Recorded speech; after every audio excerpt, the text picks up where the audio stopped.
পূর্ণিমা, এই পূর্ণিমা, তাড়াতাড়ি আয় এখানে। গোলা, তুই কি হয়েছে?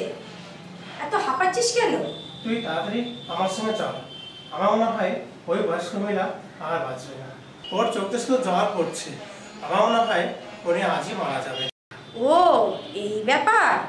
তুই যেভাবে ডাকলি আমি ভাবলাম কি না কি হয়েছে। ওরে কিছু নয়, ওই বয়স্ক মহিলার প্রত্যেক দিনই ওইভাবে চোখ দিয়ে জল পড়ে। আমি গিয়ে ধুয়ে মুছে পরিষ্কার করে দিয়ে আসি, তাই ওনার চোখের জলটা তোর চোখে পড়ে না।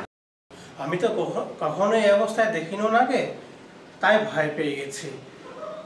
তুই কি জানিস ওর দুঃখ কষ্ট কি সেটা জানি না, কিন্তু এইটুকু জানি ওর আপনজন বলতে কেউ নেই।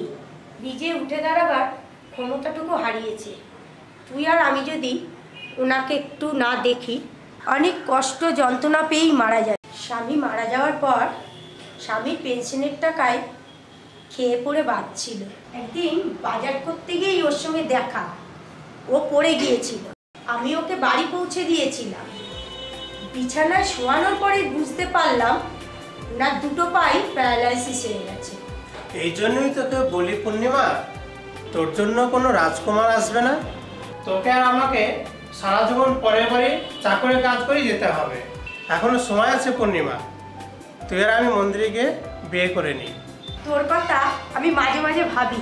দেখ ভোলা, বিয়ে করলেই যে আমাদের সন্তান হবে তার গ্যারেন্টি কি? যদি হয়ও তাহলে ওদের খাওয়াবো কি, মানুষ করবোই বা কি করে? বিয়ের পর যদি বাচ্চা না হয়, বাচ্চা দত্তক নিব। তুই আর আমি দুজনে কাজ করে ঠিক মানুষ করে ফেলবো। চোখের সামনে তো দেখতে পাচ্ছিস ওই মহিলা দুর্দশা কি। যদি ওরা একটা নিজের সন্তান থাকতো তাহলে ওই 2 দিনটা তো তাকে দেখতে হতো না। একবার ভেবে দেখ। ভোলা, তোর এই প্রস্তাবে আমি রাজি, কিন্তু তার আগে ওই কাকিমার কাছে গিয়ে জানবো তার এই দুর্দশা কেন। যাক, তবু ভালো, এতদিনে তোর সুবুদ্ধি হয়েছে। তবে আর দেরি করে লাভ কি?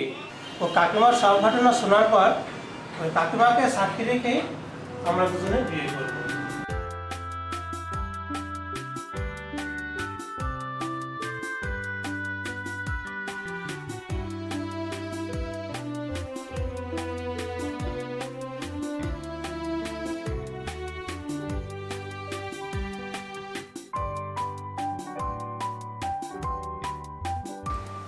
কাকিমা, আজকে তোমার কাছ থেকে আমি জানতে চাইবো তোমার এই দুর্দশা কেন। কাকিমা, তোমার কাছ থেকে শোনার পর আমরা দুজনে নতুন জীবনে পা বাড়াবো। কাকিমা, তোমার তো দুঃখ কিসে? আমাদের দুজনকে নিজের মতন করে মনে করে একটু বলো। আমার মনে হয় এতে তোমার বুকের যন্ত্রণা একটু হলেও কমবে। তোমাদের সঙ্গে আমার কোনো রক্তের সম্পর্ক নেই, এছাড়া তোমরা দুজনে আমার আত্মীয়ও নও। তবু তোমরা দুজনে আমাকে দিনের পর দিন দেখাশোনা করছো।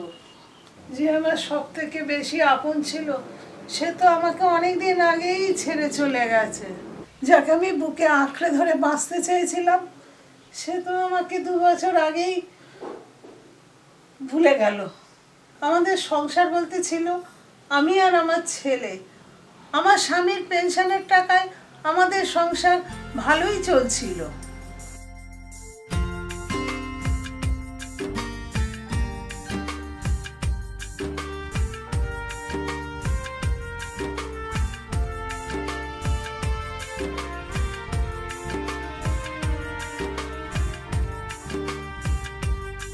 মা,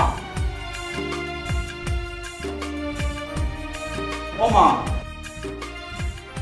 তুমি কি এখন ব্যস্ত? না রে বাবা, এই একটু পরিষ্কার করে নি, আসছি।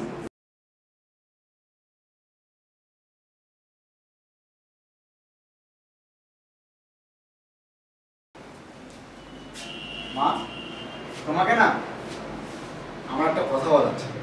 এত গলা জড়িয়ে ধরে আদর কিসের? তবে কি কথা শুনি? না, তুমি আগে বলো। আমার কথা শুনে তুমি রাগ করবে না? তোর কথা শুনে আমি রাগ করবো কেন বাবা? তুই ছাড়া আমার আর কে আছে? জানো মা, তোমার না আর একজন আছে। আমার আরেকজনও আছে? তোর বাবা চলে যাবার পর তো আর আমার কোনো আত্মীয় স্বজনও নেই, তো আবার কে একজন রে? চলো না, বলছি, এসো বসি, এসো।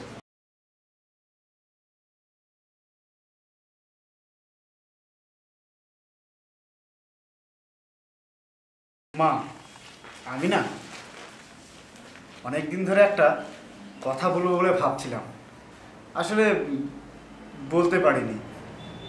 আজ বলছি, তার কারণ আর সময় নেই।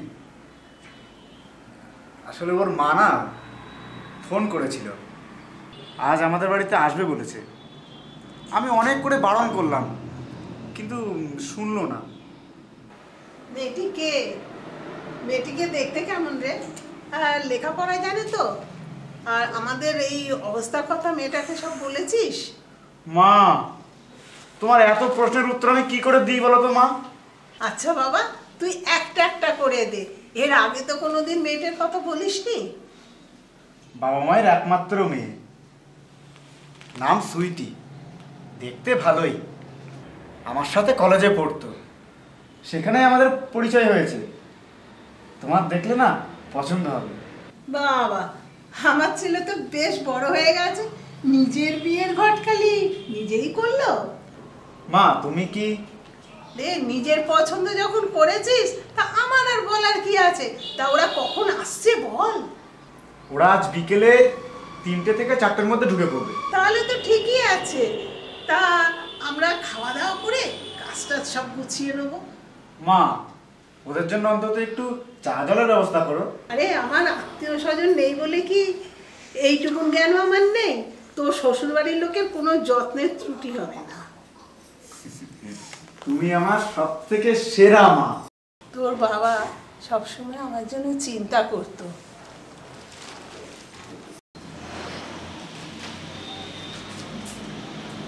আর আমাকে বলতো সবসময়, আমি যা চাকরি করি আমার যে কোনো সময় মৃত্যু হবে।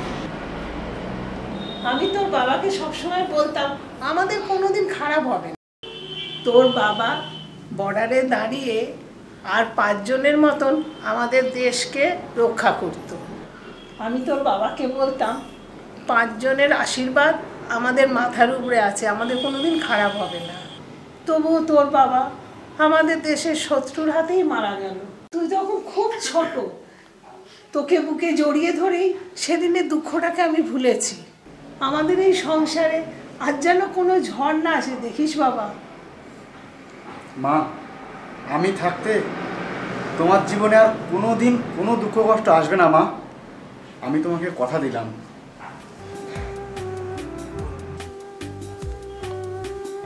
ভোলা, জলের বোতলটা দে তো।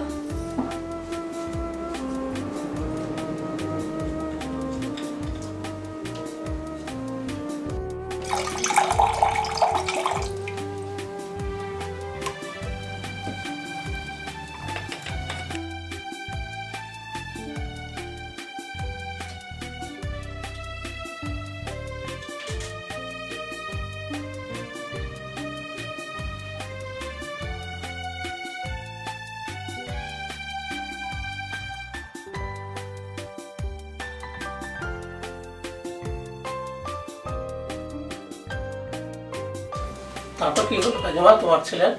সেদিন সুইটি আর সুইটির মা এসেছিল আমার ছেলে শুভর সাথে সুইটির বিয়ের কথা বলতে। সেদিন আমি ওদেরকে ঘরে বসতে বলে চা আনতে গেছিলাম। পূর্ণিমা, কাকিমা ওষুধ খাওয়ার সময় হয়ে গেছে।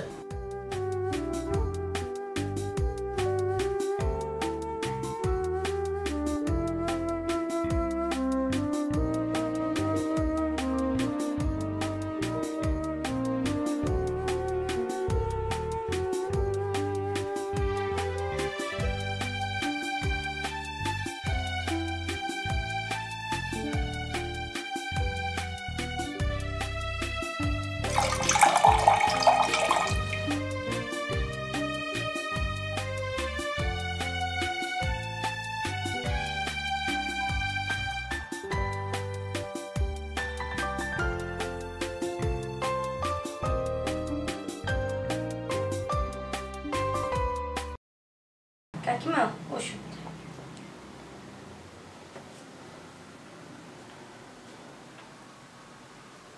এই ওষুধটা আর খাবো না রে, বড্ড তেতো। তোমার জীবনের কষ্ট যন্ত্রণার চেয়ে বেশি তেতো না কাকিমা। ওষুধ না খেলে তুমি ভালো হবে কি করে কাকিমা?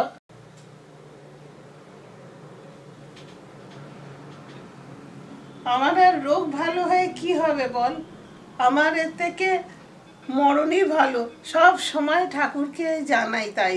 আমি আর কার জন্য বাঁচবো বলতে পারো?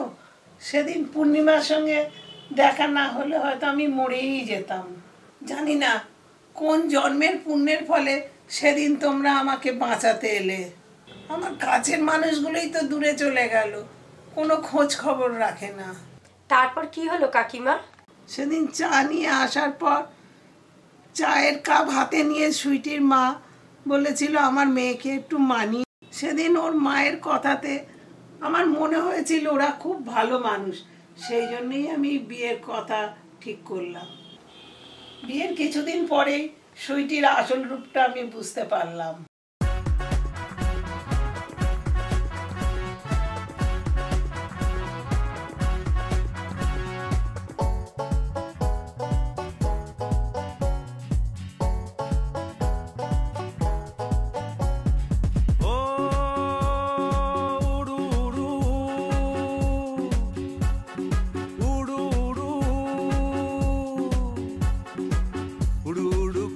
দিলি আমার মনটা, এমন করে মারলি কেনে নজর বান্টা।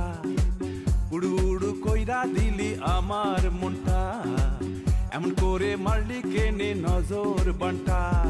বলগে যা তোর মাকে বে করব তোকে, বলগে যা তোর মাকে বে করব তোকে। আমার সনে কাটায়া দিবি বাকি জীবনটা। উড়ু উড়ু উড়ু উড়ু কইরা দিলি আমার মনটা, এমন করে মারলি কেনে নজর বান্টা।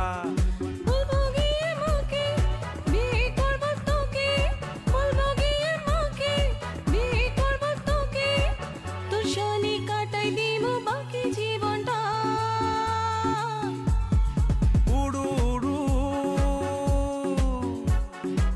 উড়ু উড়ু কইরা দিলি আমার মনটা, এমন করে মারলি কেনে নজর বান্টা।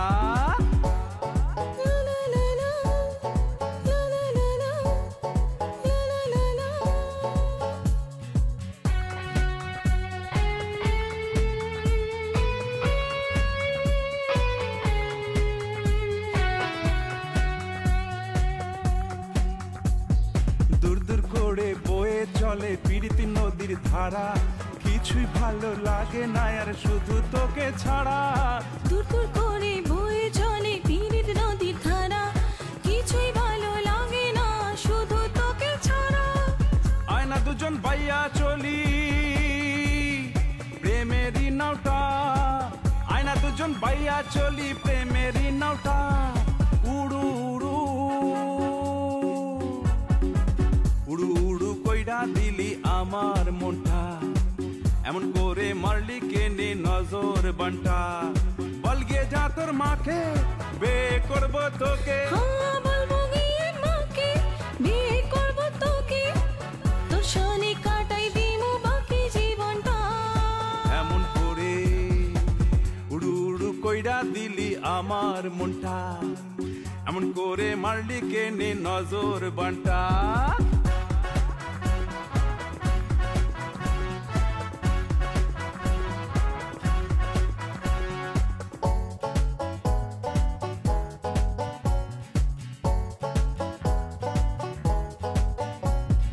তোরে দেখে লাজে মরে পূর্ণিমার ওই চাঁদ, চন্দ্রমুখী মন দুঃখী মনে অবসাদ। তোরে দেখে লাজে মরে পূর্ণিমার ওই চাঁদ, চন্দ্রমুখী মন দুঃখী মনে অবসাদ। মনের ঘরে কেঁদে মরে মন ভ্রমরাটা, মনের ঘরে কেঁদে মরে মন ভ্রমরাটা। এমনি করে মারলি কেনে নজর বান্টা। উড়ু উড়ু উড়ু উড়ু কইরা দিলি আমার মনটা, এমন করে মারলি কেনে নজর বান্টা। বল গে যা তোর মাকে, বিয়ে করব তোকে। হ্যাঁ বলবো গিয়ে মাকে, বিয়ে করব তোকে, তোর সনে কাটাই দিমু বাকি জীবনটা। এমন করে উড়ু উড়ু কইরা দিলি আমার মনটা, এমন করে মারলি কেনে নজর বান্টা। উড়ু উড়ু কইরা দিলি আমার মনটা, এমন করে মাইরা দিলি নজর বান্টা। উড়ু উড়ু উড়ু উড়ু উড়ু উড়ু। বৌমা বন্ধ করো এইসব। তুমি কি ধরনের ভদ্রতার পরিচয় দিচ্ছ? What nonsense! এ কে রে সুইটি? আমাদের আনন্দের মাঝখানে একেবারে কাদা ছিটিয়ে দিল। শুনুন মা, আমি আপনার স্বামীর পেনশনের টাকায় আনন্দ ফুর্তি করছি না, করছি আমার স্বামীর টাকায়। তাতে আপনার এত গাজালা করছে কেন? বৌমা তুমি ভুলে যেও না, তুমি এই বাড়ির বউ। তুমি হাতে শাখা পলা খুলে সিঁদুর মুছে এ কি ধরনের সং সেজেছো? তুমি কি এই বাড়ির আলোর কায়দা সব ভুলে গেছো? ভুলে যায়নি মা, আপনার স্বামী মারা যাওয়ার পরেও আপনাকে দেখে তো বোঝাই যায় না আপনি একজন বিধবা। আর আমি আমার আগের জীবন ফেরাতে কুমারী সেজেছি, তাতেই আপনার এত রাগ? বৌমা তুমি যতই কুমারী সাজো, তুমি কি মন থেকে বুঝতে পারবে যে তুমি কুমারী নও? আমি যে কুমারী নই সেটা আমি আর আপনার ছেলে ছাড়া কেউ জানতে পারবে না। আমি এই পোশাক পরে রাস্তায় বেরোলে কেউ বুঝতেই পারবে না যে আমি বিবাহিত। এখনো আমার সুন্দর রূপটা আছে, আমি আমার মতো করে জীবনটা কাটাতেই পারি, তাতে কারোর কোনো হস্তক্ষেপ করার অধিকার নেই। একেবারে ঠিক জবাব দিয়েছিস সুইটি। বৌমা ভুলে যেও না, তোমার জীবনটা শুধু তোমার একার নয়, এই সংসারের সাথে জড়িয়ে আছে। তোমার শ্বশুর মশাই এই দেশের শান্তি শৃঙ্খলা বজায় রাখতে এই দেশের বর্ডারে দাঁড়িয়ে নিজের জীবনটাকে বলিদান করেছে। এই বাড়ির বউ হয়ে এই ধরনের পোশাক পরে রাস্তায় বেরোলে লোকেরা তো তোমাকে থুতু দেবে। তোমার মতো মেয়েরাই এই ধরনের পোশাক পরে রাস্তায় বেরিয়ে ছেলেদের তো তাতিয়ে দেয়, তাতে কোনো দোষ নেই। ছেলেরা টেনে নিয়ে গিয়ে বাগানে ফেলে রেপ করলেই তাদের দোষ হয়ে যায়। আসলে জানো বৌমা, তোমাদের মতো মেয়েরাই অন্যায়টা শুরু করে। আপনি যে আমাকে শিক্ষা দিতে এসেছেন কোন অধিকারে? কোন অধিকারে তোমাকে শিক্ষা দিয়েছি সেটা কি তুমি জানো না? তোমার হাতে শাখা আর সিঁদুরেতে জড়িয়ে আছে আমার ছেলের মঙ্গল কামনা। তুমি সেই সৎ ব্যবহারটাকে অসৎভাবে ব্যবহার করলে আমি কেন, রাস্তার লোকও তো খারাপ বলবে। শুনুন, আমার এই ধরনের ব্যবহারে রাস্তার লোক তো দূরের কথা, আপনারও কোনো বলার অধিকার নেই, কারণ শুভর সাথে আপনার কোনো রক্তের সম্পর্ক নেই। বৌমা সে কি রে সুইটি, এটা তোর আসল শাশুড়ি মা নয়, জেরক্স? তাতে এত বড় বড় কথা বলে কি করে রে সুইটি? আরে হয় হয়, ওই যে কথায় আছে না, চোরের মায়ের বড় গলা। শুনুন, ভদ্রতা শেখাতে গেলে না আগে নিজেকে ভদ্র হতে হয়। জেরক্স কপিরও একটা মূল্য থাকে। জানিস প্রিয়াঙ্কা, আমার স্বামীর সাথে না ওনার কোনো আত্মীয়তারও সম্পর্ক নেই।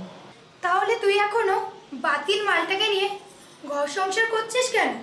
আমি হলে তো কবেই ওকে এই বাড়ি থেকে নিয়ে চলে যা। দেখো মা, তোমাদের বাবা মারা না তোমাদের ভালো শিক্ষাই দিয়েছে। এই ধরনের কথা বলে তোমাদের মা বাবার মুখ কি উজ্জ্বল করছো না মাথা নিচু করে দিচ্ছ? বৌমা, শুভর সাথে আমার রক্তের সম্পর্ক নেই, কোনোদিন আত্মীয় সম্পর্ক ছিল না, আছে শুধু বুক ভরা ভালোবাসা। সেটা দিয়েই মা ছেলে সম্পর্ক গড়েছি। এই হাত দিয়েই তাকে হাঁটা চলা শিখিয়েছি, এই হাত দিয়েই তাকে খাইয়ে দিয়েছি। আমার এই ক্ষত বুকে আমার শুভ দিনের পর দিন মাথা রেখে শান্তিতে ঘুমিয়েছে।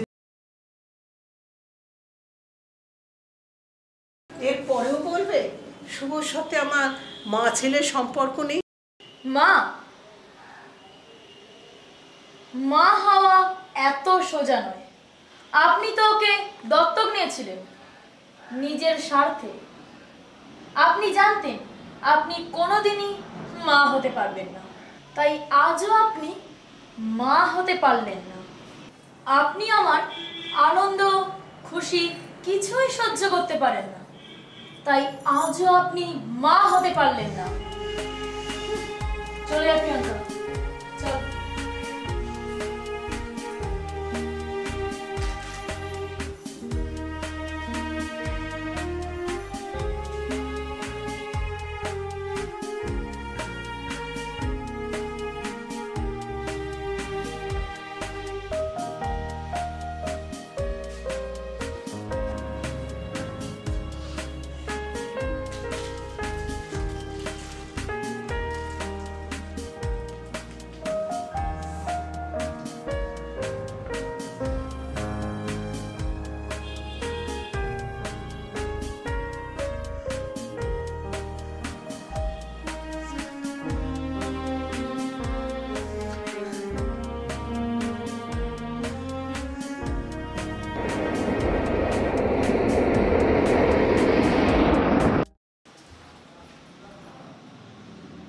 মা, ও মা, মা, এইভাবে বসে আছো কেন তুমি? কি হয়েছে তোমার? মা, তুমি কাঁদছো কেন? বাবা, বাবা বল না, আমি কি তোর মা হতে পারিনি? বল না বাবা, বল না, বল না, বল না বাবা। বাবা, মা, মা তুমি এমন করছো কেন? কি হয়েছে তোমার? আর হঠাৎ হঠাৎ এইসব কথা কেন বলছো? বাবা বল না, তোর বউ না, তোর বউ বললো যে আমি নাকি তোর মা হতে পারিনি। বাবা, বাবা তুই বল না, বল না। মা, এই কথা। শোনো, তুমি ঘরে এসো, আমি তোমাকে সব সত্যিটা বলছি।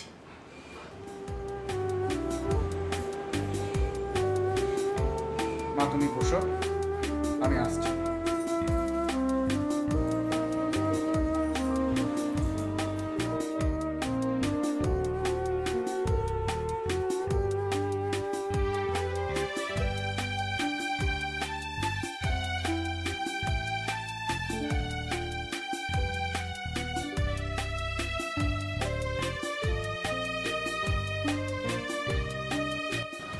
এটাই ভালো হলো। গোবিন্দপুরে আমার শ্বশুরের একটা ফ্ল্যাট আছে, আজ থেকে আমি ওখানে থাকবো। আর যদি তোমার কখনো টাকার প্রয়োজন হয় তুমি আমাকে বলতে পারো।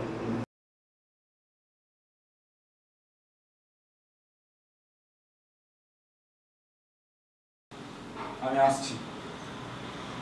চলো চলো, দেরি হয়ে যাচ্ছে। হ্যাঁ, ব্যাগটা দাও। এসো।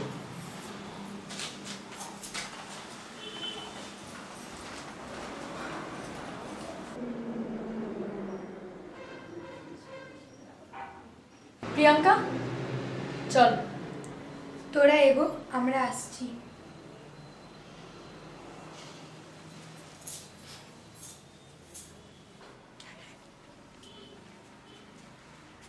কি ব্যাপার, তোমার বান্ধবীরা এখনো কি করছে?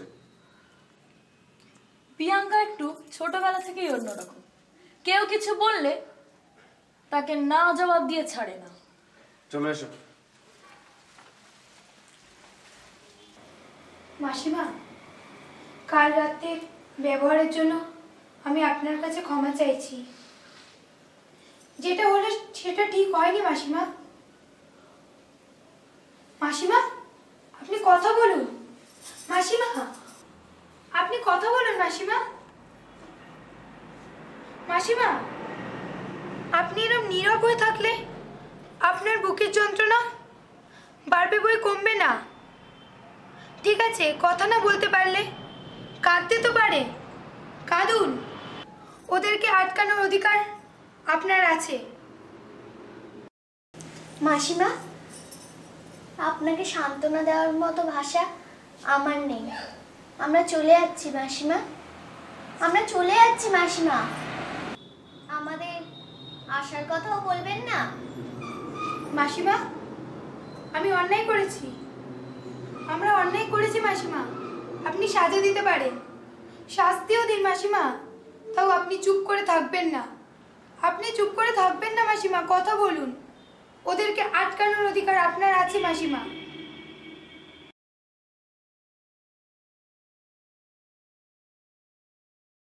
আপনি বিশ্বাস করুন মাসিমা, কাল রাতে ওদেরকে আমি অনেক বুঝিয়েছি, তাও ওরা বোঝেনি।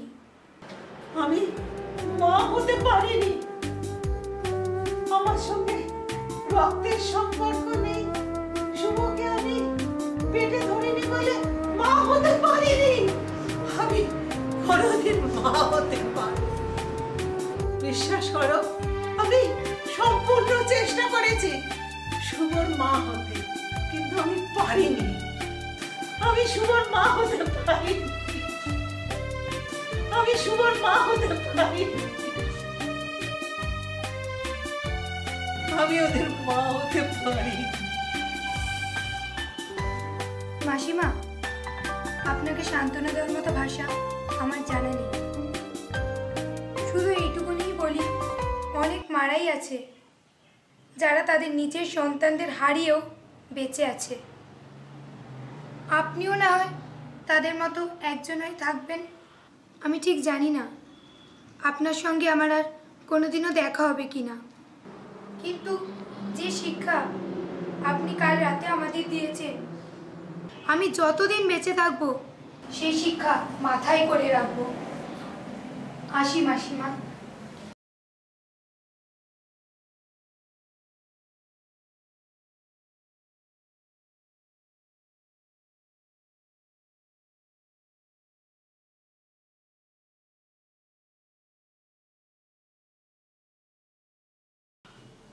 কাকিমা, শুভ চলে যাওয়ার পর আর তোমার সঙ্গে যোগাযোগ রাখিনি?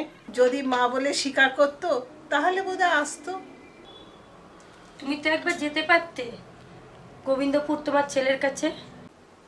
আমার ছেলেকে আজও ভুলতে পারিনি। প্রত্যেক দিনই মনে হয় আমার ছেলে বৌমা আমার কাছে ফিরে আসবে। আমার ছেলে আমাকে বলেছিল টাকার দরকার হলে বলতে, কিন্তু আমাকে তো যেতে বলেনি, তাই আমার যাওয়ার সাহস হয়নি। আমার কোনোদিনই টাকার দরকার হয়নি। আমার স্বামী তার পেনশনের টাকা আমার জন্য রেখে গেছে। আমার টাকার দরকার হলেও আমি ওদের কাছে যেতাম না, কেননা কোন অধিকারে ওদের কাছে যাব? ওরা তো আমাকে মা বলে স্বীকার করেনি। কাকিমা, ছোটবেলা থেকেই আমাদের মা বাবা নেই, লোকের বাড়ি বাড়ি কাজ করে আমরা খাই। আমরা দুজন দুজনকে ভালোবাসি, বিয়েও করব। তোমাকে মা বলে ডেকে আঘাত করব না। আমরা দুজন সারা জীবন তোমার কাছে থাকবো। বাবা, পূর্ণিমা যদি সেদিন আমায় না বাঁচাতো, তা তো সেদিন আমি মরেই যেতাম। তোমাদের দুজনের দয়াতেই তো আমি বেঁচে আছি। পূর্ণিমা, ওই আলমারিতে না একটা বাক্স আছে, আমাকে একটু এনে দাও না।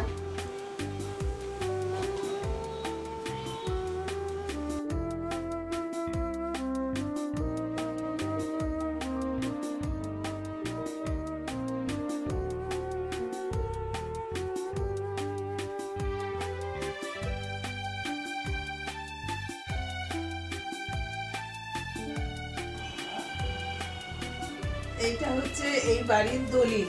আমি যখন মরে যাব তখন তুমি এটা শুভর হাতে দিও। শুভর নামেই বাড়িটা লেখা আছে। পূর্ণিমা, আমার তো আর তোমাদের বিয়েতে কিছু দেওয়ার নেই। আমার এই গয়নাগুলো তোমায় দিলাম, তুমি এইগুলো পরে বিয়ে করো। এইগুলোই আমার আশীর্বাদ তোমাদের দুজনকে দিলাম। এতে কিছু টাকা আছে ভোলা, এগুলো তোমার কাছে রাখো। আমার স্বামী আমার জন্য রেখে গেছে। আমি মারা গেলে আমার দেহ উদ্ধারের জন্য শ্মশান খরচা করো। কাকিমা, তোমার ছেলে যে পাপ করেছে সেই পাপ ক্ষয় করার জন্য আমি যাব গোবিন্দপুর। তোমার ছেলেকে আমি ঠিক তোমার কাছে ফিরিয়ে আনবো, সেই সময়টুকু আমাকে দিও কাকিমা। তোমার ওখানে গিয়ে কোনো লাভ হবে না পূর্ণিমা, আমার ছেলে হয়তো আর ফিরে আসবে না। তার থেকে ভালো তোমরা দুজনে বরং বিয়ে করে আমার কাছে এসো। আমি তোমাদের দুটিকে স্বামী স্ত্রী রূপে দেখতে চাই। কাকিমা, তোমার মনের ইচ্ছা আমরা পূরণ করব। পূর্ণিমা, চল। ভোলা, কাকিমাকে প্রণাম কর।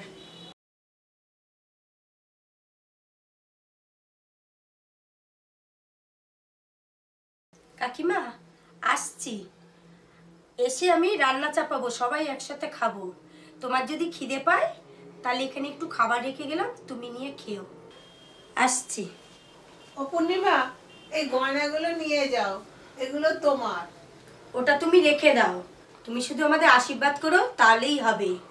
এই গয়নাগুলো তোমার বৌমারই প্রাপ্য। পূর্ণিমা তো ঠিকই কথা বলেছে কাকিমা, ওই গয়নাগুলো তোমার বৌমার জন্যই রেখে দিও। এতে শুধু তারই অধিকার আছে, আর কারো অধিকার নেই। তোমরা কিসের জন্য এই কথাগুলো বলছো? আমি জানি আমার বৌমারই এইগুলোতে অধিকার আছে, কিন্তু বৌমা তো সেই অধিকার আমাকে দেয়নি।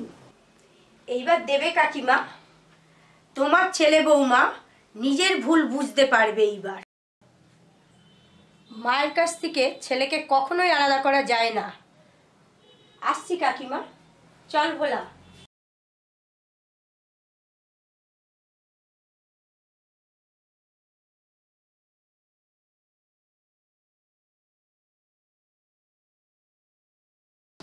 সত্যি প্রিয়াঙ্কা, তুই সেদিনের পর থেকে তোর কত পরিবর্তন হয়ে গেছে। কেন, তুই আবার আমার মধ্যে কি পরিবর্তন দেখলি? তুই এখন নাইট ক্লাবেও যাস না, তুই আজও ওই মাসিমার কথা মনে রেখেছিস, তাই না? হয়তো। আর আমি নাইট ক্লাবে যাই না, আমার বিয়ে ঠিক হয়ে গেছে। সেই বিয়ের পিড়িতে বসলি, অথচ একদিন সেই কত ভাও খেতিস। আরে হয় রে হয়, সব মেয়েরাই এরম কথা বলে। আর বিয়ের পুর ফুটলে বিয়ের পিড়িতে বসতেই হয়। তাহলে বল, বিয়েতে নেমন্তন্ন করবি তো সব বান্ধবীদের? সবার আগে নেমন্তন্ন করব ওই মাসিমাকে। কেন জানিস? ওই মাসিমার আশীর্বাদ আমার জীবনে সব থেকে বেশি প্রয়োজন। তাহলে কবে যাবি ওই মাসিমার বাড়ি? আমাকেও নিয়ে যাস। তুই যাবি? তোমার জন্য, শুধু তোমার জন্য আমার সঙ্গে আমার মায়ের সম্পর্কটা নষ্ট হয়ে গেছে। তুমি যে একটা কালনাগিনীর বাচ্চা, সেটা যদি আমি আগে জানতাম তাহলে কখনোই আমার মাকে ছেড়ে তোমার কাছে আসতাম না। তুমি বিশ্বাস করো, আমার মা যে এই ধরনের কাজ করে সেটা আমি টেরও পাইনি। তুমি আমায় ছেড়ে যেও না। তুমি আমাকে আটকাবে? তুমি তোমার কোনো অধিকার নেই আমাকে আটকানোর।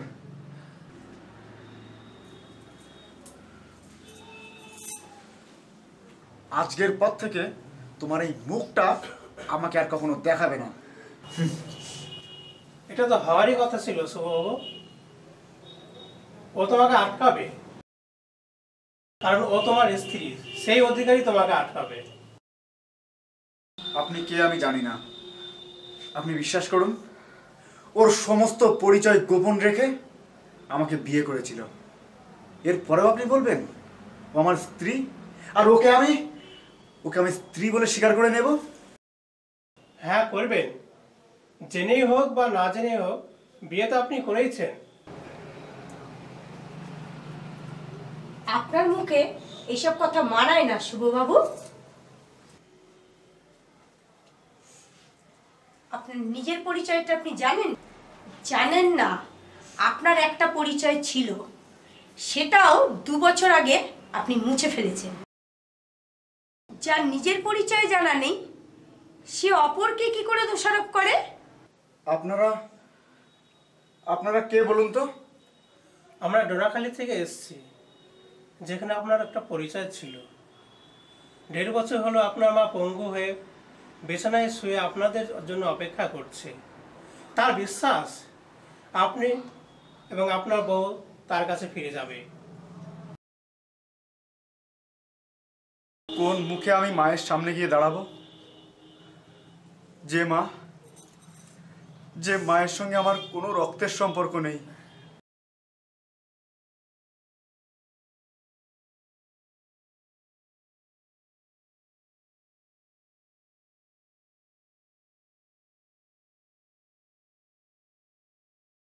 আমাকে তার বুকে আগলে রেখে আমাকে এত বড় করেছে, আমাকে মানুষ করেছে। আমার একটা ভুলের জন্য আমি আমার মাকে হারিয়ে ফেলেছি। আমি জানি আমার মা আমাকে আর আদর করে বুকে টেনে নেবে না। অনেক কষ্ট যন্ত্রণা পেয়ে পঙ্গু হয়ে আজও আপনাকে ছেলে বলে মনে করে। আর নয়, এবার ফিরে চলুন আপনার মায়ের কাছে। আমি আমার মায়ের কাছে ফিরে যেতে চাই। যদি ক্ষমা না করে আমি যে মরেও শান্তি পাবো না। মা মাই হয়, মা কখনো সন্তানের শত্রু হয় না। ভুলটা আমরাই করি, ভুলটা স্বীকার করলে পাপ ক্ষয় হয়। শুভবাবু, আমিও যাব তোমাদের সাথে। আমি মায়ের কাছে ক্ষমা চাইব। মা যদি ক্ষমা নাও করে আমি মায়ের পায়ে ধরে বসে থাকবো। তাহলে আর দেরি করে লাভ কি? আমাকে তুমি ক্ষমা করে দাও। সব দোষ আমার জন্যই। ওঠো। আমাদের পরিচয় আমাদের মা। চলো আমরা মায়ের কাছেই ফিরে যাই। শুভবাবু, আপনার মা এটা আপনাকে দিয়েছে। কি আছে এতে? খুলে দেখুন। এটা তো একটা দলিল। আপনি বাড়ি ছেড়ে চলে আসার পর আপনার মা ওই বাড়িটা আপনার নামে লিখে দিয়েছেন। আমার এত বাজে ব্যবহারের পরেও মা আমার নামেই বাড়িটা লিখেছে? তো তাই নয় শুভবাবু, আপনার মায়ের গহনাগুলো পূর্ণিমাকে দিয়েছিল। আমি ওই গয়নাগুলো নিইনি শুভবাবু। আমি আপনার মাকে বলেছি ওই গয়নাগুলো তার বৌমারই অধিকার আছে। না পূর্ণিমাদি, আমার ওই গয়নাগুলো চাই না। আমার শুধু মাকে চাই। আমার মা আপনাকে ভালোবেসে ওই গয়নাগুলো দিয়েছে। তুমি ঠিকই বলেছো সুইটি, আমাদের গয়না চাই না, আমাদের মা চাই। চলো, আমাদের আর এক মুহূর্ত দেরি করা যাবে না। চলো, এসো। কেমন দিলাম বলো? এটা তো হওয়ারই ছিল। মা মা মা